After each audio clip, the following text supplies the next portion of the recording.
Disclaimer. Against all advisement, Nic defiantly decided to move around a lot, knowing our microphone is sensitive and kinda broken. He got too damn excited. Apologies for the static. Enjoy. I am your man's Nic Rattlehead, who's that behind the camera? Another Graff. Oh, and we are Aftershock Reviews, here to give you the review that I've been wanting to give for a while, and I am here. This is The Birth of Violence by California native Chelsea Wolfe, out now on Sargent House Records. Matt, let's get into it. Look, let me tell you something. Full disclaimer, I am not one time throughout this entire review going to make any comparison to Unknown Rooms. Why? Because you have two different goals, two different objectives trying to be accomplished here. And just because both albums are acoustic does not mean that I'm going to put them next to each other like that. What I'm going to do instead is make sure that you know that is the caliber of what I believe Chelsea Wolfe is capable of being met. Is that bar being hit? And full disclosure, spoiler alert, maybe you could put like a cool spoiler thing here on the thingy thing, Matt. It's good. Oh, is it good? So let's start with the lead single, or the first track off of the album, Mother Road. Now, Matt, it does the classic Chelsea Wolfe song structure. It goes from soft, and then it swells, and then just blows up in your face. Because, Matt, she starts off with this gentle strumming, right? And as she's singing over this strumming, right, now we start to get the percussion that starts to introduce itself. Courtesy of Miss Jess Gorey, by the way. Then it starts to build as other layers of sound starts to introduce itself to its very rich tapestry. And then, Matt, it explodes. And it's such an epic thing, right? And here's what I have to say when it comes to a lot of Chelsea Wolfe stuff. You have to be patient. You have to make sure that you ingest the entire thing, and you have to stick with it. Why? Because I know when I introduce some people, especially to songs like Feral Love or We Hit a Wall, they start to kind of like drift out on me because they're trying to see where that track is leading them. What is the payoff? What is the end result of all of this buildup, this tension that you're trying to bring to me? And I think that's what Mother Road does best, right? Now, Matt, we get to my favorite song off of this album, American Darkness, and this was the second track from this album. Ooh, Matt. So yet again, Chelsea Wolfe has like things that she likes to do. It's kind of Deftonesy, you know what I mean? Because she likes to do the loud, soft type of dynamic, and she's doing the exact same thing here. But with American Darkness, I think she gives one of her most vulnerable performances I've heard, right? Now, one of Scrape to me is still the most vulnerable one because I've never heard her sound so upfront and in your face like she did on Scrape off of His Spun from 2017. But this one here, though, Matt, there's a story. Allow me to take you down a little bit of a story mode. Let me cross my legs like, Mr. Rogers might do. Check this out. So there's a story behind this track, Matt, and the story is of a widow.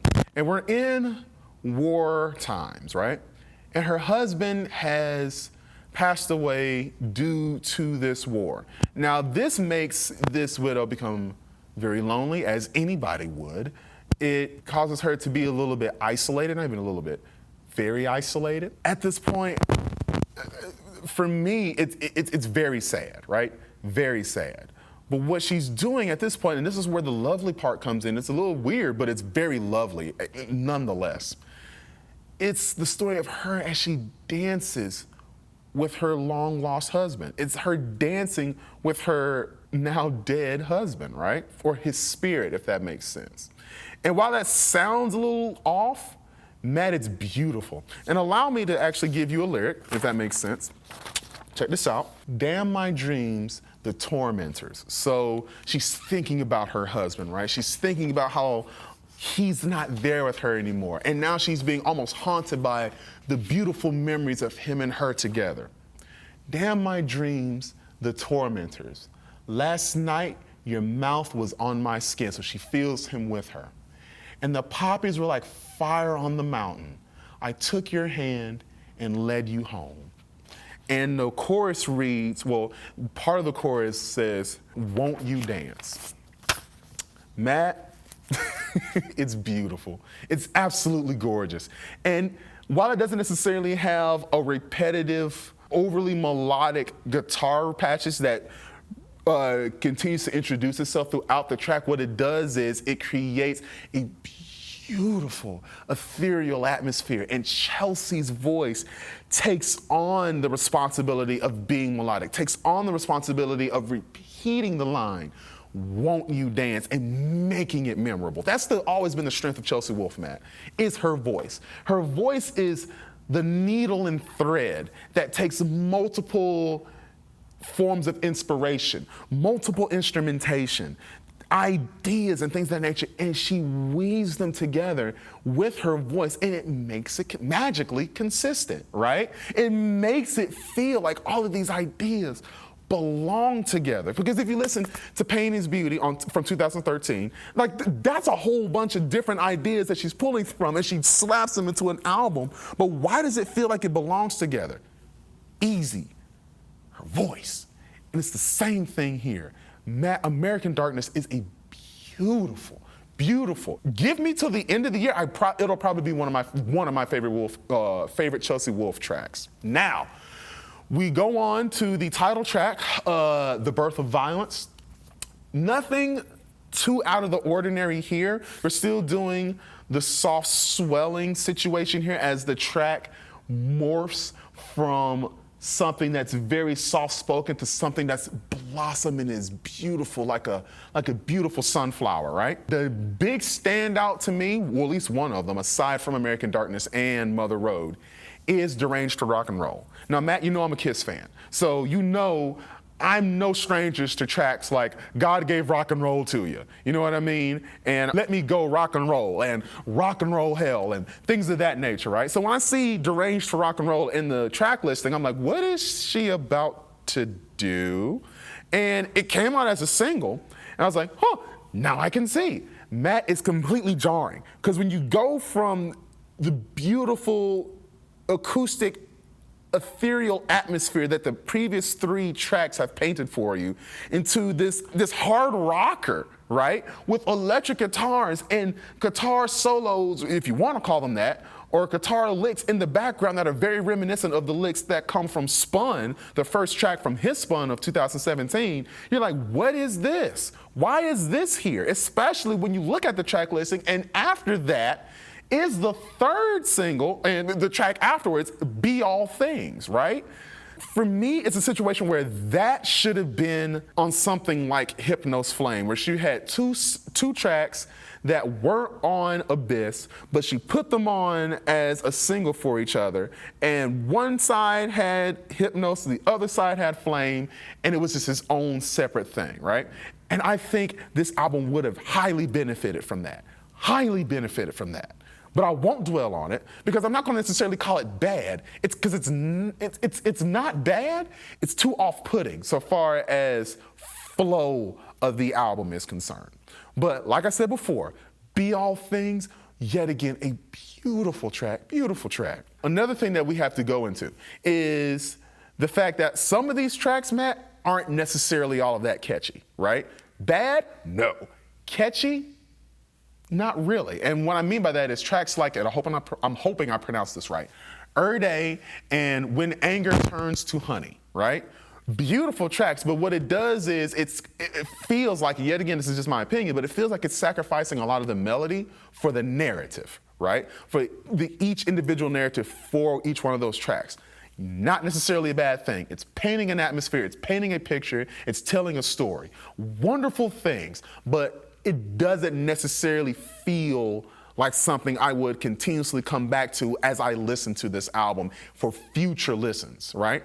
Now, I'm gonna get into, yet again, one of my favorite tracks on this album, and it's called Dirt Universe. Now, she said in an explanation she did for this album on Apple Music that this is one of the more autobiographical songs that she recorded for this album, right? Now, the lyrics can be a little bit more abstract, a little bit more cryptic, not necessarily clear, but she repeatedly calls herself the daughter of sorrow, which she said that somebody had called her in the past, right? And she originally took offense, but she said that it's a title that she embraced because the overarching idea of a lot of her music is the fact that you're wading through the darkness. You're becoming familiar with your darkness in order to get to the light. And I like that. The thing about it is there's also duality that's coming from this album, the album in general, but this track in particular, in the fact that there's so much tension because there is almost like this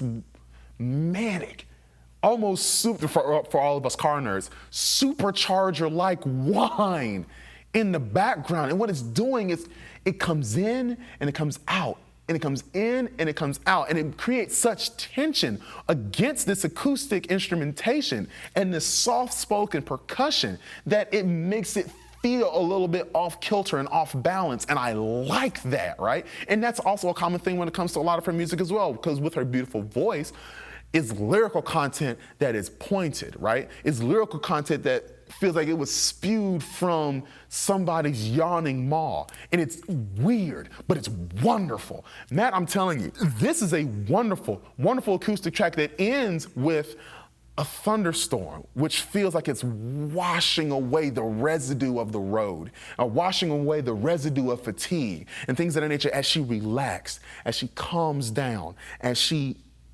heals from what's going on the road, right? And she produces this album for us.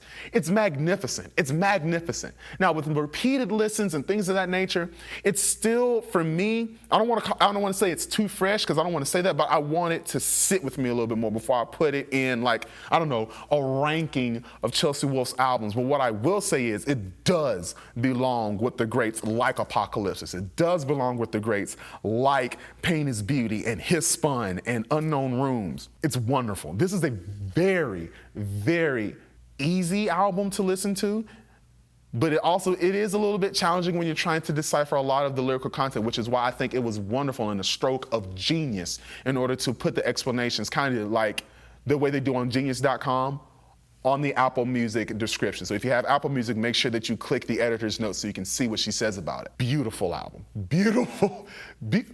Worth all the weight that I had, because originally I didn't know if the album was going to be great. With the release of the first single, Mother Road, but with repeated listens, I warmed up to it and started to absolutely love it. And that's what I have to say with this album. Be patient, right? Give it time. Give it listens. Give it your attention.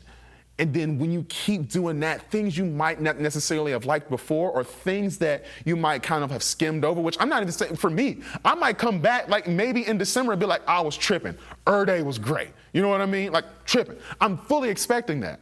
But I'm telling you, be patient with this album and you won't be sorry. I promise you, you won't be sorry. This is The Birth of Violence by California's own Chelsea Wolfe on Sargent House Records. Please pick this up. Please, don't just stream it. Pick up the album, buy the vinyl, buy the CD, support your artists that you love so much. Streams don't always do it. Go to the shows, do that type of thing. And tell her, if you meet her, Nic Rattlehead said hi.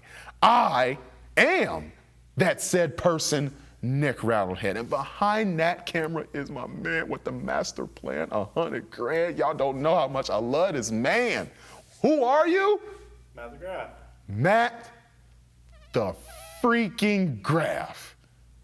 We are Aftershock Reviews. Be easy.